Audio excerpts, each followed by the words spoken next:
Alright, y'all, it's time for another video. This one's gonna be different to the others. Why? Because my PC is mush up. The ting mush up. Right? It's not the whole ting, is just one part of the ting, the graphics card mush up. I could do some MacGyver ting on it, but one, I don't have the hardware for that. And two, I'm just not that crazy, because yeah. Now, what are we gonna talk about today? Now, I suppose some people are gonna be happy that one, there's no music, and two, my voice don't have a little bit of reverb on it.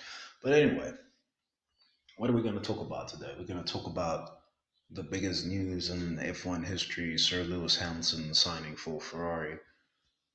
And we are going to talk a little bit about Spice Boy Horner. He got himself in hot water. He did something a bit too spicy. But anyway, so starting off with Sir Lewis Hamilton, I've been pondering for the longest time why Sir Lewis Hamilton is opted to sign for Ferrari.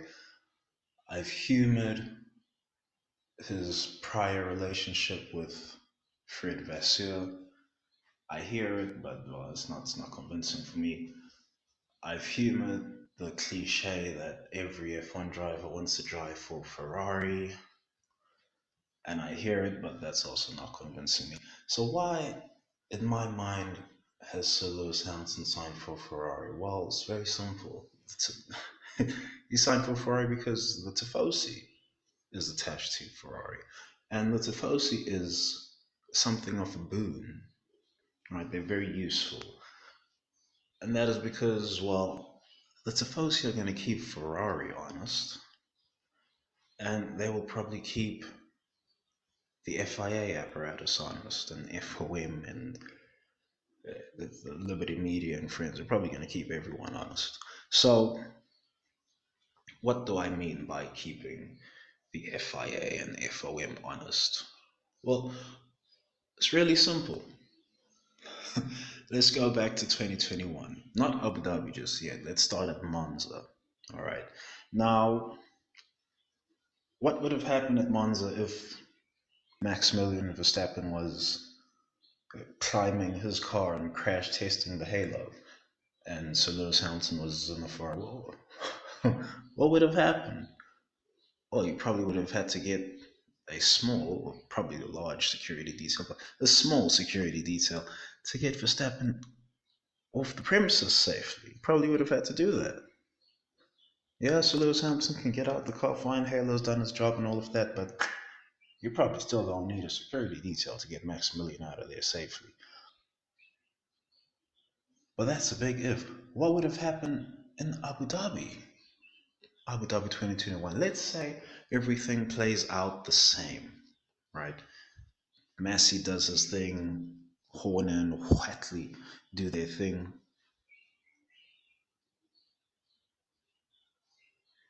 and Ferrari likewise Ferrari likewise do the protest and the appeal. And then let's say Ferrari dropped the appeal. What would have happened? Well, all bets are off, really. Maranello could be in flames the next day. Right? That's the power of the Tifosi. Ferrari are not going to fuck around with the Tifosi. If the if the FIA and FOM fuck around with the Tifosi, who knows what the fuck might happen? These brothers might as well have burned down the Temple of Speed Monza for all I fucking know. All right, but real major things would have happened. Likewise, you would have the Italian media, who are part of the Tifosi, still talking about Abu Dhabi. You see, these various parties get upset about myself, an FF1, a fixed one, a wonderful Alex F1, a Spinala. I've seen Spinala talking about Abu Dhabi 2021 in the correct terms. Various parties get upset about these side channels on the YouTubes talking about Abu Dhabi 2021 in honest and open terms. They would have to deal with the Italian media talking about Abu Dhabi 2021, probably the whole 2021 season, because the whole 21 season, the whole 2021 season was a fuckery. Just peak fuckery, but whatever. But they would have to deal with the whole Italian media talking about this thing more often than Fixed One talks about it. I'll tell you that. And there wouldn't be no comment section for people to fucking throw their pejoratives out, and that wouldn't be fucking happening. I mean, you could go to the Italian comment section, throw out your pejoratives, and they probably cuss man out in Italian, curse them in Italian, like literally lay a curse down on a man in Italian. That's how shit would be happening if Sir Lewis Hamilton just so happened to be in the red overalls and the red car when Abu Dhabi 2021 happened. And that there is the value of the Tifosi. All right. I got birds waking up in my ceiling. That's crazy. But anyway. Oh man. Someone has spoken out. Giancarlo Minotti, former owner of Minotti F1, and Minotti is now, what's this? Red Bull Visa Cash App, whatever that stupid ass name is for Toro Rosso right now. It's this fucking curse name. But anyway, Giancarlo Minotti, he spoke up and he made a point. And this is going to demonstrate the value of the Tifosi because the Tifosi are going to keep Ferrari honest. All right. And Giancarlo Minotti, he said, look, it's all good that Ferrari have signed the star driver. That's all good. All right. Great. You've secured your star driver. Securing the star driver don't really mean shit unless you're going to give him the car to go with a fucking drive. If Ferrari don't produce the car, guess who's going to complain the loudest? It's going to be the Tifosi. All right. You see, the Tifosi, you wouldn't have to run the Tifosi through the rules of F1. An unfortunate thing about the Sir Lewis Hamilton fan base, as big as it is that a lot of these men are new to F1. A lot of them. Ergo, they don't necessarily know the rules of F1. Yeah, they can look up the rule book and all of that, read what the rule book says, come to their own conclusion one way or the other, but really, people just don't know. They just don't know. They haven't experienced enough F1 to know what the rule book is. You know, you take the rough with the smooth, it is what it is. But if it's the Tifosi know the rule book of F1 front to back.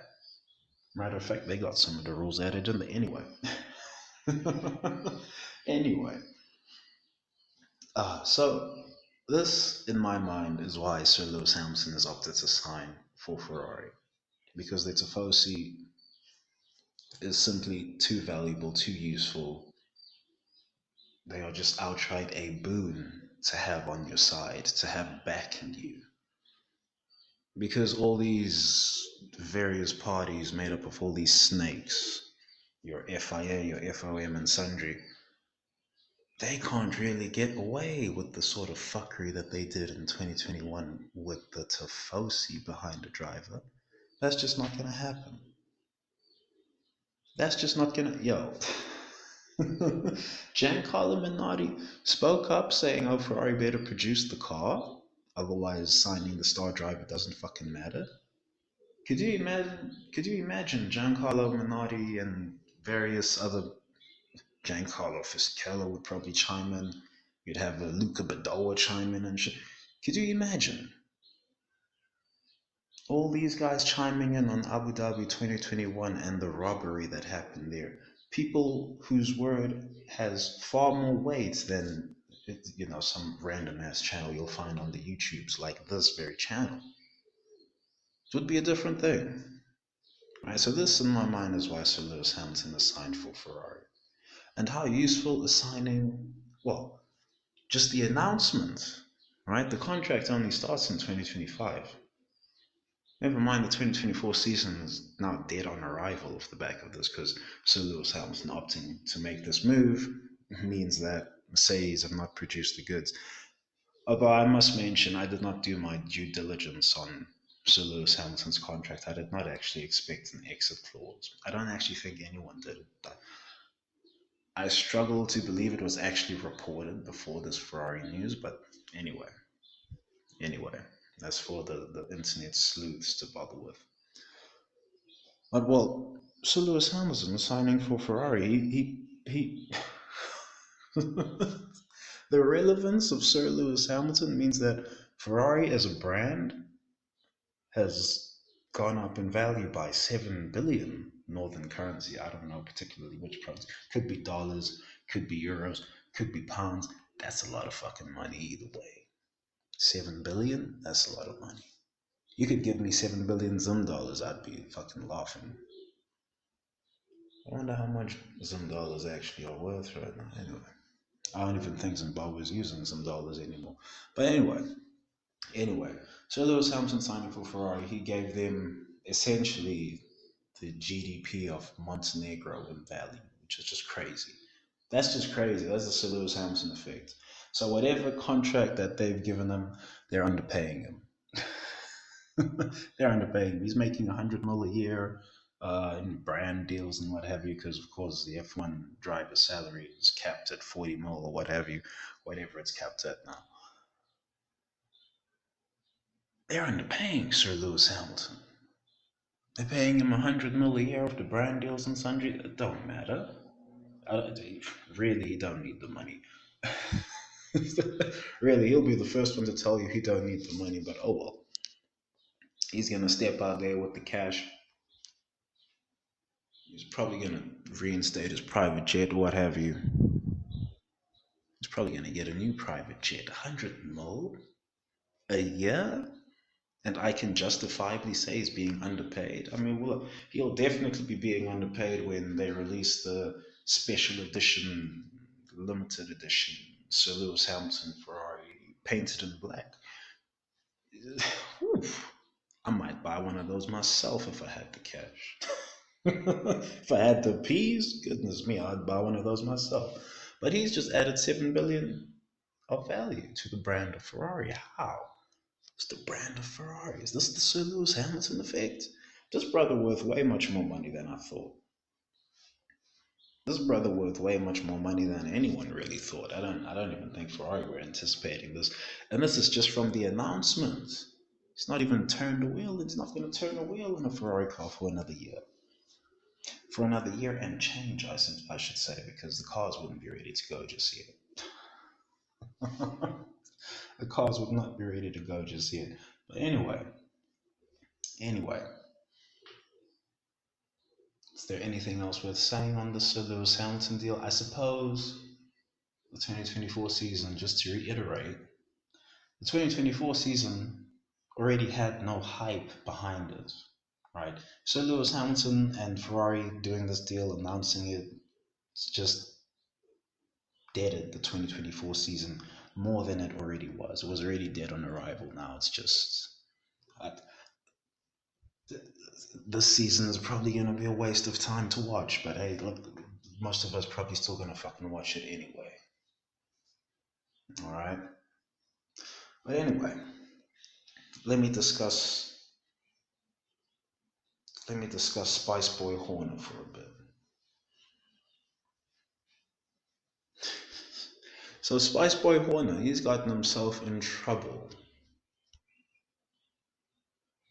He has had some inappropriate behavior, some misbehaviors with a woman, I suppose.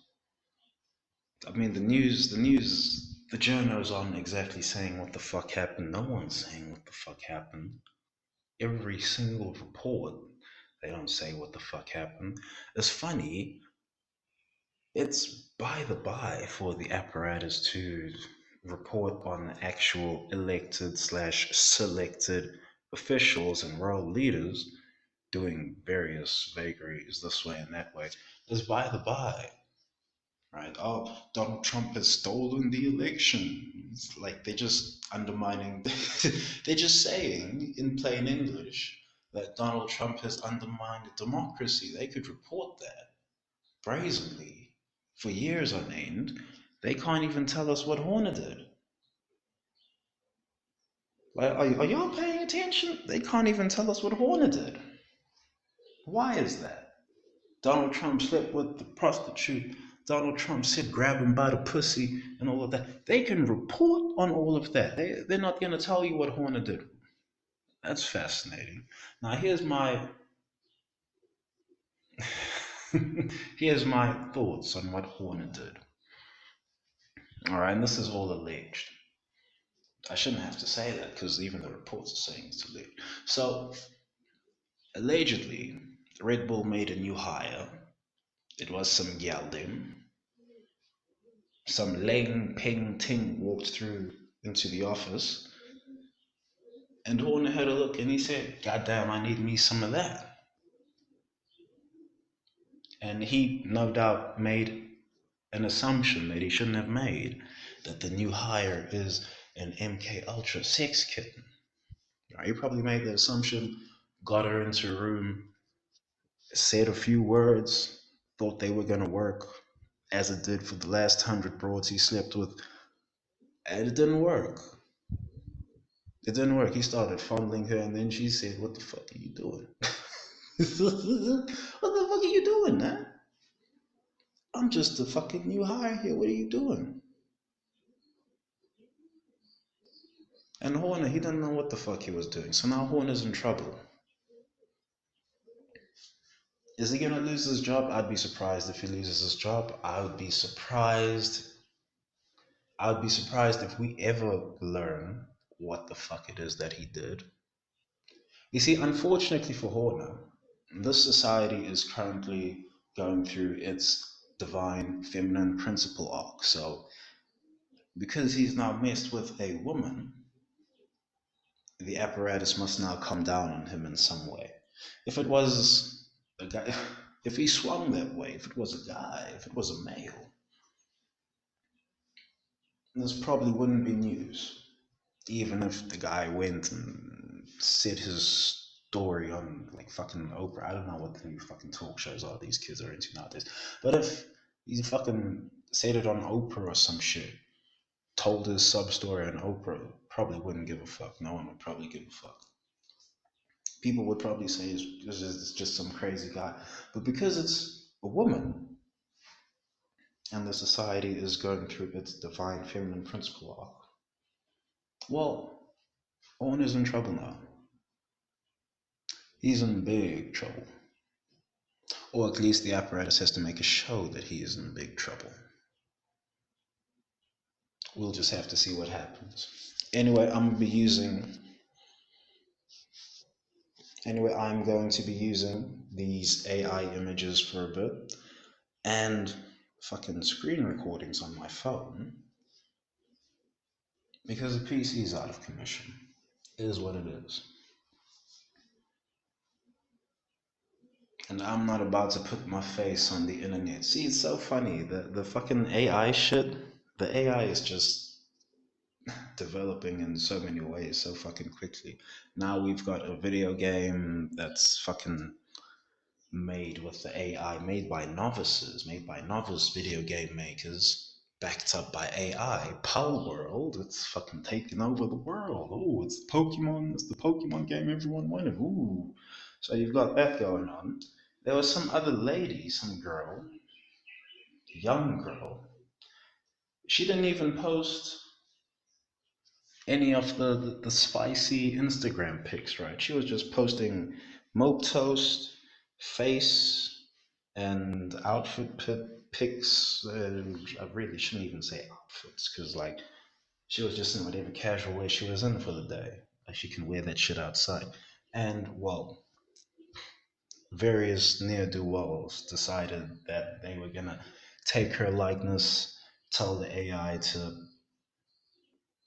nude her, take off her clothes, and now they're trying to blackmail her with that shit. So you see, never post your face on this your internet, especially going forward with the fucking AI being unleashed and all of that. Never post your face on this your internet. You don't know what people are gonna do. I don't have to worry about the same things as women have to worry about, right? But I'm still not gonna post my fucking face. That's just crazy. In the current environment, that's just crazy. But I digress. I digress. That should be the video. Thanks for watching. Thanks for listening. Peace.